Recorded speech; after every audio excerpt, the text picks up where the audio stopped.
dengan Crustacia dan yang dikenal dengan serangga. Kemudian Myriapoda ya kelompok dari keluing, bahasanya yang biasanya di waktu senja itu berbunyi dan ya. Kemudian nanti Crustacia kelompok udang-udangan, kepiting dan sebagainya. Kemudian yang berikutnya Aranidae. Aranidae itu adalah kelompok dari laba-laba.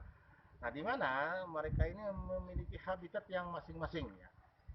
Jadi nanti kalau kita mencarinya pada tempat habitat tersebut ya, jangan mencari tempat lainnya. Pertama contohnya, kalau kebanyakan untuk Crustacia biasanya di daerah perairan ya. Jadi baik sungai, kolam dan sebagainya, dapatkan udang dan kepiting. Kemudian untuk laba-laba biasanya ada di pohon atau di cabang ranting pohon, kemudian daun-daun. Nah, untuk keluing biasanya ada di tempat-tempat lembab, di mana kita dapatkan pada tempat-tempat misalnya di bawah bawah pohon atau yang lembab di bawah daun-daunan. Nah, di serasah dan sebagainya itu Anda cari nanti di situ. Nah, kemudian alat Anda ambil hewan itu. Ya, tentunya kita praktikum dengan hewan yang ada di lingkungan kamu sendiri ya. Adapun cara alat bahan yang akan kita pergunakan dalam praktikum ini antara lain, pertama ini tabel pertelaan yang kita isi. Nah, ini Anda isi nanti per jenis yang ditemukan ya. Berikutnya ada nampan. Nampan itu tempat untuk meletakkan spesimen. Ya, yang berikutnya adalah cawan Petrides ya. Dimana ini untuk memasukkan atau nanti kalau tidak ada Petrides di tempat Anda, silakan Anda masukkan kantong plastik ya. Kemudian pinset. Nah, jadi ini kehati-hatian dalam mengambil hewan itu, hewan yang berbahaya dengan pinset atau dengan cara yang berikutnya adalah kantong plastik tadi. Kantong plastik. Nah, ini tempat untuk memasukkan sampel yang temukan. Kemudian yang berikutnya kalau ada pemotoan, kalau ada ini kita pakai biasanya milimeter block. Atau nanti silakan Anda cari buku strimen. Nah, itu juga bisa ya. Atau latar yang memang jangan terlihat hewan itu spesies itu seperti samar. Jadi jelas. Iya. Nah, ya untuk selanjutnya marilah kita perhatikan cara menangkap hewan tadi yang ada di lingkungan kamu. Perhatikan yang akan dipraktikkan oleh asisten ya. Silakan. Dari kelompok kelas pada Arachnidae, yaitu kelompok laba-laba. Akan diperhatikan oleh asisten. Silakan dia mencari di sekitar daun Arachnidae-nya, laba-laba atau daun atau pohon, cari. Kemudian kalau ditemukan silakan ditangkap. Nah ini ada hasilnya laba-laba kelompok dari Arachnidae. Masukkan dalam kantong plastik sementara untuk nanti diamati ya dengan menggunakan pertelaan. Gitu.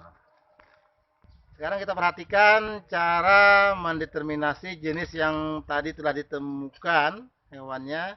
Yang pertama kelompok Arachnidae, yaitu jenisnya adalah laba-laba. Ya.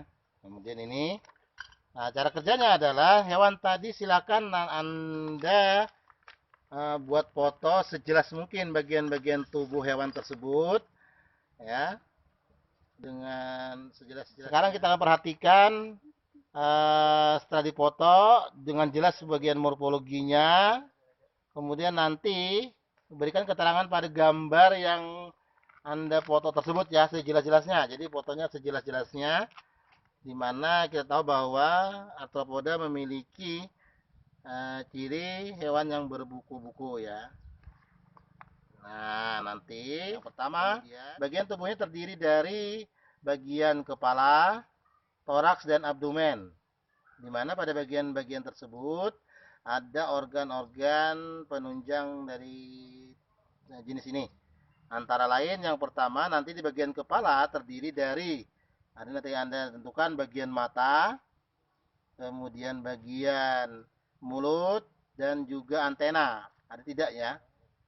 Nah, itu harus jelas ya, Anda perhatikan. Kemudian pada bagian toraks biasanya ada bagian toraks tengah, bagian depan, bagian tengah dan bagian belakang. Di mana setiap toraks biasanya untuk arthropoda terdiri dari sepasang kaki. Nah, kemudian yang berikutnya adalah tentukan bagian abdomen atau bagian perutnya. Biasanya ada di bagian posterior. Ya. Nah, ini Anda berikan keterangan pada gambar tadi sejelas-jelasnya. Nah, apa yang ada di determinasi yang akan Anda isikan ya. Oke. Oke, sebagai bagian abdomen, biasanya perut itu tadi tidak ada organ, biasanya cuma organ tempat untuk meletakkan telur atau bertelur ya. Nah, kemudian pada bagian toraks tadi ada namanya kaki ya, yang terdiri dari bagian-bagian kaki, ya lihat sampai ke dari pangkal sampai ke ujung. Anda tentukan itu ada bagian koksa, ada trochanter atau bagian tengah, kemudian femurnya bagian femur, kemudian tibia dan tarsus. Tarsus itu pada bagian ujung kuku ya. Nah, ini berikan keterangan pada gambar yang Anda buat gitu ya.